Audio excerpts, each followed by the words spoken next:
ନିଜସ୍ୱ ଦଳର ଯଦି ଥାଇ ଜଣେ ରାଷ୍ଟ୍ରୀୟ ଦଳରେ ଥାଇ ଯଦି ଏ ଅଞ୍ଚଳର ବିକାଶ କରିପାରୁନାହୁଁ ତେଣୁ ଆମେ ଏଇ ଦଳ ଛାଡ଼ିବା ପରେ ବୋଧହୁଏ ଆମମାନେ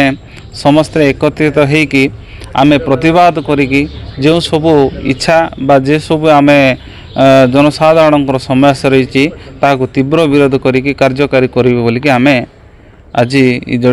ଦଳ ଛାଡ଼ିବା ପାଇଁ ବାଧ୍ୟ ହେଉଛୁ ଆଜ୍ଞା। ନିହାତି ଭାବରେ ଆଜ୍ଞା ଆମେ ନିଶ୍ଚିତ ଭାବରେ ତ ଆମେ ଯେଉଁ ମୁଁ ହେଉଛି ଗୁମର ପଞ୍ଚାୟତ ସରପଞ୍ଚ ରାମଚନ୍ଦ୍ର ବାଣୁଆ ଆଜ୍ଞା। ସାର୍ ଆଜି ଆମେ ସମସ୍ତ କୁନ୍ଦ୍ରା ବ୍ଲକର କଂଗ୍ରେସ ଦ୍ୱାରା ନିର୍ବାଚିତ ହୋଇଥିବା ବା କଂଗ୍ରେସ ଦଳ ଦ୍ୱାରା ନିର୍ବାଚିତ ହୋଇଥିବା ସମସ୍ତ ସରପଞ୍ଚ ଏବଂ ସମିତି ସଭ୍ୟା ଏବଂ କୁନ୍ଦ୍ରା ବ୍ଲକର ବରିଷ୍ଠ କଂଗ୍ରେସ କର୍ମୀ ମାନଙ୍କ ଦ୍ୱାରା ଆଜି ଏକତ୍ରିତ ହେବାର ମୂଳ ଲକ୍ଷ୍ୟ ହେଲା ଆଜ୍ଞା ଆମେ ଯେଉଁ ସବୁ ଆଶା ଭରସା ନେଇକି ଆମେ ନିର୍ବାଚିତ ହେଇଛୁ ଆଉ ଯେଉଁ ସବୁ ସମସ୍ୟା ଗୁଡ଼ିକ ରହିଅଛି କୁନ୍ଦ୍ରା ବ୍ଲକର ବା ନିଜସ୍ୱ ପଞ୍ଚାୟତରେ ସେହି ସମସ୍ୟା ଗୁଡ଼ିକକୁ ଜଣାଇବା ପାଇଁ ଆମେ ନିର୍ବାଚିତ କରିଛୁ ବ୍ଲକ ସ୍ତରରେ ଆମର ଚେୟାରମ୍ୟାନ୍ ଅଧ୍ୟକ୍ଷ ହେଲେ ଯେଉଁ ସବୁ ସମସ୍ୟା ଗୁଡ଼ିକ ନେଇକି ଆମ ନିଜସ୍ୱ ଦଳର ହେଇଥିବା ସତ୍ତ୍ୱେ କାର୍ଯ୍ୟକାରୀ ହୋଇପାରୁନାହିଁ ଆମକୁ ବହୁତ ଅସନ୍ତୁଷ୍ଟି ହେଉଅଛି। ଯେଉଁ ସବୁ ସମସ୍ୟା ଗୁଡ଼ିକ ଯଦି ଆମେ ଚେୟାରମ୍ୟାନ୍କୁ ଜଣାଇବା ସତ୍ତ୍ୱେ ଆମର କାର୍ଯ୍ୟ ବିଲକୁଲ ଶୁଣୁନାହାନ୍ତି ଆଉ ଆମର କୁନ୍ଦ୍ରାର ରହିଥିବା କେତେ ଜଣ ବରିଷ୍ଠ ଆମର କଂଗ୍ରେସର ନେତାମାନେ ମଧ୍ୟ ଆମକୁ ଆକ୍ଷେପ କରୁଛନ୍ତି। ବିଗତ ଦିନରେ ଆମର ସରପଞ୍ଚ ମାନଙ୍କ ଭିତରେ ବରିଷ୍ଠ ସରପଞ୍ଚ ଆମର ରାଣୀଗୁଡ଼ାର ସରପଞ୍ଚ ଆଜ୍ଞା ମଧ୍ୟ ତାଙ୍କର ଏଇ ଯେଉଁ ଆକ୍ସନ୍ ପ୍ଲାନ୍ ହେଇଥିଲା ସେଇ ସମସ୍ୟାଟାକୁ ନେଇକି ଜଣାଇଥିଲେ। ସେଇ ସମସ୍ୟାଟା ଜଣାଇବା ସତ୍ତ୍ୱେ ସେମାନେ ତାକୁ ଅପମାନିତ କରିଥିଲେ ଏବଂ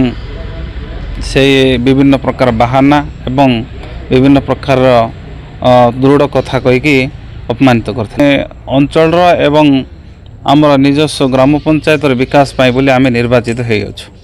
ଯଦି ନିଜ ଗୋଟେ ଦଳର ଥାଇକି ଯଦି ଆମର ଦଳୀୟ କର୍ମୀ ମାନେ ଦଳୀୟ ନେତାମାନଙ୍କ ଦ୍ୱାରା ଦଳୀୟ ଅଧ୍ୟକ୍ଷଙ୍କ ଦ୍ୱାରା ଯଦି ଆମ ଅଞ୍ଚଳର ବିକାଶ ହେଇପାରୁନି ବୋଲେ ଆମେ ଦଳର ରହିଲା ଆଉ ଆମେ এই ବିଷୟ ନେଇକି ଆମର ବ୍ଲକର ଯେମାନେ ବରିଷ୍ଠ କଂଗ୍ରେସ ନେତାମାନେ ଅଛନ୍ତି ତାଙ୍କୁ ମଧ୍ୟ এই ବିଷୟରେ ଜଣାଇଥିଲୁ ଏବଂ ଆମର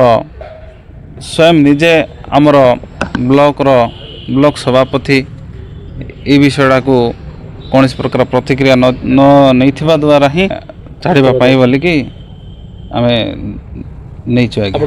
ନିଶ୍ଚିତ ନାହିଁ ଆଜ୍ଞା ଆମର କୌଣସି ପ୍ରକାରର ଅନ୍ୟ ଦଳରେ ଯିବାର ଉଦ୍ଦେଶ୍ୟ ନାହିଁ କିନ୍ତୁ ନିଜସ୍ୱ ଦଳର ଯଦି ଥାଇ ଜଣେ ରାଷ୍ଟ୍ରୀୟ ଦଳରେ ଥାଇ ଯଦି ଏ ଅଞ୍ଚଳର ବିକାଶ କରିପାରୁନାହୁଁ ତେଣୁ ଆମେ ଏଇ ଦଳ ଛାଡ଼ିବା ପରେ ବୋଧହୁଏ ଆମମାନେ ସମସ୍ତେ ଏକତ୍ରିତ ହେଇକି ଆମେ ପ୍ରତିବାଦ କରିକି ଯେଉଁ ସବୁ ଇଚ୍ଛା ବା ଯେ ସବୁ ଆମେ ଜନସାଧାରଣଙ୍କର ସମସ୍ୟା ରହିଛି ତାହାକୁ ତୀବ୍ର ବିରୋଧ କରିକି କାର୍ଯ୍ୟକାରୀ କରିବୁ ବୋଲିକି ଆମେ ଆଜି ଦଳ ଛାଡ଼ିବା ପାଇଁ ବାଧ୍ୟ ହେଉଛୁ ଆଜ୍ଞା। ନିହାତି ଭାବରେ ଆଜ୍ଞା ଆମେ ନିଶ୍ଚିତ ଭାବରେ ତ ଆମେ ଯେଉଁ ନିର୍ବାଚିତ କରିଛୁ ଆମର ବ୍ଲକ ଅଧ୍ୟକ୍ଷା ଶ୍ରୀମତୀ ରାଜେଶ୍ୱରୀ ପରିଜା ତତ୍ ସହିତ ଆମର କୁନ୍ଦରା ବ୍ଲକର ବରିଷ୍ଠ ନେତା ଟୁନା ପଟ୍ଟନାୟକ ଆଜ୍ଞା ଏବଂ ଆମର ସୁରେନ୍ଦ୍ର ପ୍ରଜା ଆଜ୍ଞା ଯିଏକି ପୂର୍ବତନ